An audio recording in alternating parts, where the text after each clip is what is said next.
जननी जन्म सौख्यानां वर्धनी कुल संपदां पदवी पूर्व पुण्यानां लिख्यते जन्म पत्रिका सूर्याय च सोमाय मंगलाय बुधाय च गुरु शुक्र शनिभ्यश्च राघवे केतवे नमः गजाननं भूतगणादिसेवितं कपित्थजम्बो पलसार पक्षितम् उमासुतं सोह विनाश कारणं नमामि विघ्नेश्वर पादपङ्कजं महागणपति துணை கொண்டு இஷ்ட தேவதா குல தேவதா துணை கொண்டு மாதா பிதா துணை கொண்டு உலகெங்கும் வாழக்கூடிய நெக்ஸ்ட் ஜென் நேயர்கள் அனைவருக்கும் வணக்கம். நான் உங்கள் டாக்டர் வி ராஜ்குமார் சிவாச்சாரியார் பேசுகிறேன். வார ராசி பலன்கள் என்று சொல்லக்கூடிய வகையிலே நம்ம வார ராசி பலன் பார்த்துட்டு இருக்கோம். 25ஆம் தேதியிலிருந்து 31ஆம் தேதி வரை எப்படி இருக்குது அப்படிங்கிறத நம்ம பார்க்க போகிறோம். வாழ்க்கையில் ஒவ்வொரு வாரமும் புதிய கதை கொண்டு வரும் என்று சொல்லலாம். சில வாரங்கள் நம்மளை சோதிக்கும், சில வாரம் நம்மளை உயர்த்தும் அப்படின்னு கூட சொல்லலாம். அதே போல் சில வாரங்கள் பார்த்திங்க அப்படின்னு சொன்னால் 12 ராசிகளுக்கான சவால் சோதனை எல்லாம் கலந்த ஒரு ரோலர் கோஸ்டர் அப்படின்னு சொல்கிறோம் இல்லையா, அந்த மாதிரி தான் இருக்கும் அப்படின்னு சொல்லலாம். வேலை, தொழில், குடும்பம், காதல், திருமணம், விவாகரத்து, சொத்து, வழக்கு எது இருந்தாலும் இந்த வார கிரகநிலை உங்களுக்கு மறுபிறவி போல புதிய வாய்ப்பை தரக்கூடியதாக சில விஷயம் அமையும்.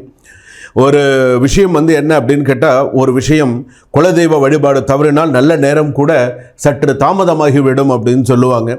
அதே போல் உங்களோட இந்த வாரம் உங்கள் விதியை வெளிச்சம் போடும் ராசி பலன்களை சொல்லுகிறேன். மனம் திறந்து கேளுங்கள். உங்கள் வாழ்க்கை மற்றும் ரகசியம் இதில் ஒளிந்திருக்கிறது என்று கூட சொல்லலாம். இன்றைய வார ராசி பலனில் நம்ம நிறைய நல்ல விஷயங்கள்லாம், ஒவ்வொரு ராசிக்குமே சில சிறப்புகள் என்னென்ன சிறப்புகள் இருக்குது, என்ன செய்யணும், என்ன செய்யக்கூடாது, என்ன நமக்கு ஒத்து வரும், எது நமக்கு ஒத்து வராது, என்ன செஞ்சால் நமக்கு நல்லது அப்படிங்கிற வரைக்கும் இந்த வார ராசி பலன்களில் மேஷ ராசி முதல் மீன ராசி வரையிலே நம்ம பார்க்க போகிறோம். வீடியோ கடைசி வரைக்கும் ஸ்கிப் பண்ணாமல் பாருங்கள். அப்போ தான் என்ன சொல்ல வரும், என்ன பரிகாரங்கள் சொல்கிறோம், நடுவில் என்ன விஷயங்கள் சுவாமிஜி சொல்லியிருக்காங்க அப்படிங்கிறது உங்களுக்கு தெரிய வரும். வாங்க. மீனராசி நேயர்களே, மீனராசி எப்படி இருக்கும்? புரட்டாதி நட்சத்திரம் மீனராசி, உத்திரட்டாதி நட்சத்திரம் மீனராசி, ரேவதி நட்சத்திரம் மீனராசி. வேலை சுமை குறையும். சில பேருக்கு வேலை சுமை, அதாவது நாளைக்கு செய்ய வேண்டிய வேலையை இன்றைக்கே செஞ்சுட்டு கொஞ்சம் ஓரளவுக்கு அட்ஜஸ்ட்மெண்ட் பண்ணிட்டு வரவங்களாம் இருக்காங்க. நாளைக்கு கொஞ்சம் பொறுமையாக போய் செஞ்சுக்கலாம் அப்படின்னு. சில பேருக்கு பார்த்திங்கன்னா தொழிலில் லாபம் கிடைக்கக்கூடிய சூழ்நிலை உண்டு. குடும்பத்தில் சந்தோஷங்கள் அதிகமாக இருக்கும். மீனராசி பொறுத்தளவுக்கு குடும்பத்தில் சந்தோஷங்கள் அதிகமாக இருக்கும். சுப செலவுகள் இந்த வாரத்தில் 31ஆம் தேதிக்குள்ளே சில சுப செலவுகள்லாம் நிறையா வரும். அதே போல் எதிரிகள் அப்படின்னு எடுத்துட்டோன்னா, வியாபாரத்தில் போட்டி, பொறாமை, பிரச்சனைகள், வியாபாரத்தில் திருஷ்டி பிரச்சனைகள் வியாபாரத்தில் பயங்கரமாக இருக்கும். ஜலராசி ஓடிக்கிட்டே இருக்கணும், வேறு வழி இல்லை. அதே போல் பாசிட்டிவான விஷயம் மன அமைதி, நெகட்டிவான விஷயம் பண செலவு அதிகமாக இருக்கு. வியாழக்கிழமை தோறும் ஏதாவது ஒரு வியாழக்கிழமையாவது தட்சிணாமூர்த்திக்கு பாலாபிஷேகம் செய்து நெய் தீபம் ஏற்றுனீங்க அப்படின்னு சொன்னால் உங்கள் ராசிக்கு நல்லது. இரண்டாவதாக நான் சொல்லக்கூடிய ஒரு விஷயம் என்ன அப்படின்னா, மீனராசி பொறுத்தளவுக்கு ஒரு சில விஷயங்கள் நீங்கள் செய்கிறீங்கள, பணி சுமை, சில விஷயங்கள் வேலைகள்லாம் நீங்கள் செய்கிறீங்கள, வேலையில் உங்களுக்கு இன்னும் ஒரு ஒர்க்கு கொடுத்துட்டாங்க, ஒரு ப்ராஜெக்ட்டு, ஒரு ஒர்க்கு உங்களுக்குன்னு ஒரு சில விஷயங்கள் கொடுத்துட்டாங்க. அதில் மட்டும் நீங்கள் கொஞ்சம் கரெக்டாக கான்சன்ட்ரேட் பண்ணிங்கன்னா சரியாக இருக்கும். ஆனால் நீங்கள் சில தவறுகள் என்ன பண்ணுறீங்கன்னு, சார் எனக்கு இந்த ஒர்க்கை கொடுத்துருக்காங்க, இதை நான் பண்ணிவிடுவேன், ஆனாலும் ஏதாவது ஒரு சில விஷயங்கள் கேட்கும்போது உங்களுக்கு ஒன்றும் தெரியாதுன்னு ஒரு சில பேர் உங்களுக்கு பட்டம் கட்டிடுவானுங்க. ஸோ சில பேர் கொஞ்சம் பார்த்து இந்த வேலையிலெல்லாம் கவனமாக இருங்க. ஏன்னா திருமணத்தில் மகிழ்ச்சி, சொத்து முதலீடுகள் இருக்கும், வழக்குகள் சாதகமாக இருக்கும், வழக்குகள் சாதகமாக இருக்கும். முன்னோர்கள் குறை உங்கள் குடும்பத்தில் இருக்குது, பார்த்து பண்ணுங்க. திருமணம் மறுமணம்லாம் ரொம்ப அமோகமாக இருக்கும். எஜுகேஷன் வைஸ் மாணவ மாணவிகளுக்கு படிப்பு சம்மந்தமான விஷயங்கள்லாம் நல்லா இருக்கும். சில பேருக்கு காதல்லாம் பார்த்திங்கன்னா சக்ஸஸ்ஃபுல்லாக இருக்கும். ஒருத்தருக்கு ஒருத்தர் புரிதல், ரொமான்டிக்காக பேசுகிறது, காதல் மலருவது, இதெல்லாம் உங்களுக்கு நல்ல சக்ஸஸ்ஃபுல்லாக இருக்கும். எங்கே போகலாம், எப்படி போகலாம், இன்றைக்கி காலேஜ் லீவ் போட்டுட்டு வேறு எங்கேயாவது போகலாமா, இந்த பிளானிங்லாம் பண்ணுவீங்கள்ல, அதெல்லாம் உங்களுக்கு நிறையா இந்த வாரத்தில் எல்லாம் நல்லா பண்ணுவீங்க. ஆனால் மாட்டிப்பீங்க, பிரச்சனை இருக்குது, பார்த்துக்கோங்க. அதுலேயும் பார்த்திங்க அப்படின்னு சொன்னால், ஆண்கள் சுதாரிப்பாக இருக்கக்கூடியவர்களாக, பெண்கள் பார்த்திங்கன்னா அந்தளவுக்கு சுதாரிப்பு கிடையாது. சில விஷயத்தில் பெண்கள் கொஞ்சம் கவனமாக இருக்க வேண்டும். வாழ்க்கை எப்போதுமே சோதிக்கும், ஆனால் நம்மளை உயர்த்தும் பாதைக்கு கொண்டு போகும். அதனால் சில விஷயங்களை நீங்கள் கவனமாக இருக்கணும். என்ன செய்யணும், எப்படி பண்ணணும், என்னென்ன மாதிரியான விஷயங்கள் நமக்கு நல்லது அப்படிங்கிற மாதிரி கொஞ்சம் கரெக்டாக கொண்டு போயிட்டீங்கன்னா வேலைகள் உங்களுக்கு சிறப்பாக இருக்கும். இன்னொன்று நான் சொல்கிறேன், உங்களுடைய தீர்வுகள் அப்படின்னு எடுத்துக்கும்போது வீட்டில் கால நேரத்தில் தீபமேற்றி ஓமெனும் பிரணவத்தை உட்காந்து சொல்லுங்கள். ஓமெனும் பிரணவம் சரவண பவாய நமஹ, ஓமெனும் பிரணவத்தை உட்காந்து விளக்கேற்றி வச்சு சொல்லுங்கள். குலதெய்வத்திற்கு நேரம் ஒதுக்கி சென்று வழிபடுங்கள். தடைகள் நீங்கி எதிரிகள் விலகுவார்கள். நேரத்தை ஒதுக்கி தயவு செய்து குலதெய்வம் கோயிலுக்கு போயிட்டு வந்துடுங்க. ஏதாவது ஒரு விஷயங்கள் இருக்கா, இப்போ இது போக முடியுமா, போயிட்டு வந்துடுங்க. போயிட்டு வந்தீங்க அப்படின்னு சொன்னால் உங்களுக்கு நிறைய நல்ல விஷயங்கள், பாசிட்டிவான நிறைய நல்ல விஷயங்கள், நிறைய நல்ல சூழ்நிலைகள்லாம் உங்களுக்கு நடக்கும்.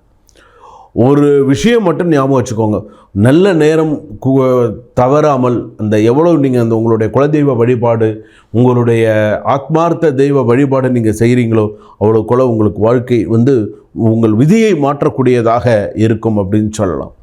அடுத்ததாக பார்த்தீங்க அப்படின்னு சொன்னால் எல்லாம் ஒரு அழைப்பில் கிடைக்கும். உங்கள் வாழ்க்கை ஒளிமயமாகட்டும். உங்கள் குலதெய்வம் ஆசீர்வதிக்கட்டும். உங்களுடைய குலதெய்வம் உங்களுக்கு நிறையா ஆசீர்வாதம் பண்ணட்டும். அப்போ தான் உங்களுக்கு அடுத்தடுத்து சக்ஸஸ் பண்ணிகிட்டே போக முடியும். ஸோ அந்த அளவுக்கு இருக்குது. திருமணம் செய்பவர்களுக்கு சிறப்பாக இருக்குது, மறுமணம் செய்பவர்களுக்கு சிறப்பாக இல்லை. இப்போ 2வது கல்யாணம் பண்ணணும்னு சொன்னால் அதுலேயும் கொஞ்சம் நிறைய பிரச்சனைகள் இருந்துன்னு இருக்குது. இந்த மீனராசி பொறுத்த அளவுக்கு அர்த்தாஷ்டமத்தில் குரு, சில நேரத்தில் தாயாருக்கு மன உளைச்சல், மன சங்கடங்கள், குடும்பத்தில் 3வது நபர்களாலெல்லாம் பிரச்சனை இருந்துட்டு தான் இருக்குது. சில நேரத்தில் நிம்மதி இல்லை தான், சில சந்தோஷங்களும் இருக்குது குடும்பத்தில். எப்படி குழந்தை பிறக்கிறது, ஆண் சந்ததி, பெண் சந்ததி, குடும்பத்தில் சிறு சிறு மகிழ்ச்சிகள், சந்தோஷங்கள். வாரத்தில் பார்த்திங்கன்னா மீனராசிக்காரர்கள் என்ன பண்ணுவாங்கன்னு கேட்டிங்கன்னா ஒர்க் ஃப்ரம் ஹோமில் இருப்பாங்க. சில பேர் வேலைக்கு போயிட்டு வரவங்க இருப்பாங்க. 3 நாள் வேலைக்கு போவாங்க, 4 நாள் வீட்டில் இருப்பான். 4 நாள் வேலைக்கு போவான், 3 நாள் வீட்டில் இருப்பான். இப்படி இருக்கிறவங்களாம் இருப்பாங்க. எச்சரிக்கையுடன் இருந்தால் மீனராசிக்கு சிறப்பாக இருக்கும். வாழ்க வளமுடன். இதுவரை நாம் பார்த்தது 12 ராசிகளுக்கான பொது பலன்கள். பொது பலன்கள் என்றால் மேஷ ராசியிலேருந்து மீனராசி வரைக்கும் இப்படியெல்லாம் இருக்கும், இந்தந்த மாதிரிலாம் இருக்கும், என்னென்ன பிரச்சனைகள்லாம் இருக்கும் அப்படிங்கிறத நம்ம சொல்லியிருக்கோம். இதிலேயே சில பேருக்கு 100% கரெக்டாக இருக்கும். நான் சொன்ன விஷயம் நிஜமாக நான் சொல்கிறேன், சாமி நீங்கள் சொன்னது கரெக்டாக இருக்குது சாமி அப்படின்னு சொல்லுவாங்க. 100%. சில பேர் 80% எனக்கு சரியாக இருந்தது சாமி நீங்கள் சொன்ன விஷயங்கள் எல்லாம். சில பேருக்கு பார்த்திங்கன்னா பாதி பழிக்கும், பாதி சரியில்லாமல் இருக்குது. ஏன்னா நான் சொன்னது எல்லாமே பொது பலன்கள். இப்படியெல்லாம் இருக்கும், இதெல்லாம் செய்யுங்க, இதெல்லாம் உங்களுக்கு சரியாக வரும். பொதுவான ஜாதகத்தில் பொது ராசி பலன்கள். சுய ஜாதகம்னு ஒன்று இருக்குது. சுய ஜாதகம்னா என்ன?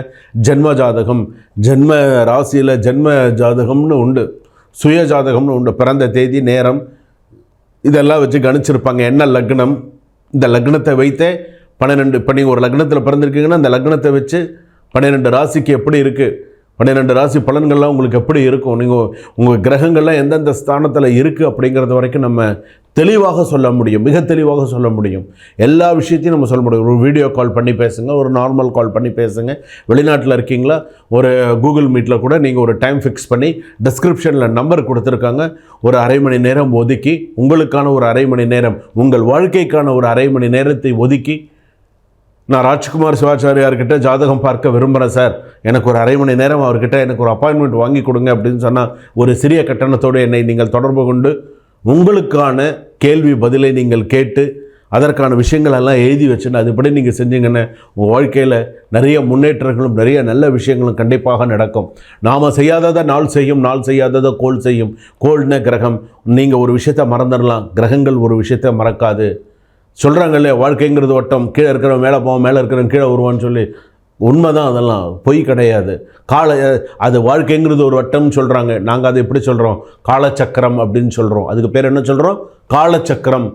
ஒரே மாதிரி சுற்றாதுங்க அப்படின்னு நம்ம சொல்கிறோம். எப்போதுமே ஏற்றம் இறக்கம்ங்கிறது இருக்கும். அதுக்கு தகுந்த மாதிரி அதுக்கு தான் பரிகாரம் அப்படிங்கிறது சொல்கிறது. ஒரு விஷயத்துக்கு நம்ம இந்த பரிகாரத்தை செஞ்சால் நல்லது, பெருசாக வர்றது சிறுசாக போகும். அதுக்காக தான் சில இடங்களில் நம்ம தேடி போய், தெரியாத கோவிலுக்கு கூட எதுக்கு தேடி போய் நம்ம பரிகாரம் பண்ணுறோம். இதெல்லாம் செய்தால் நம்ம வாழ்க்கை நல்லா இருக்கும். அப்படிங்கிறதுனால டிஸ்கிரிப்ஷனில் நம்பர் இருக்குது, கால் பண்ணி உங்களுக்கு வேறு எதுவும் சந்தேகம் இருந்தால், இந்த வார ராசி பலன்கள் எதுவும் உங்களுக்கு சந்தேகம் இருந்தால் நீங்கள் ஃபோன் பண்ணி உங்களுடைய சந்தேகங்களை நீங்கள் கேட்டு தெரிந்து கொள்ளுமாறு கேட்டுக்கிறேன். ஜாதகம் பார்க்கறது, எண் கணிதம் பார்க்கறது, கைரேகை பார்க்கறது, ராசி கற்கள் பார்க்கறது, வாஸ்து பார்க்கறது எல்லாமே உண்டு. நீங்கள் டிஸ்கிரிப்ஷனில் கேட்டு நீங்கள் தெரிந்து கொள்ளுமாறு கேட்டுக்கிறேன். சுபம். வாழ்க வளமுடன்.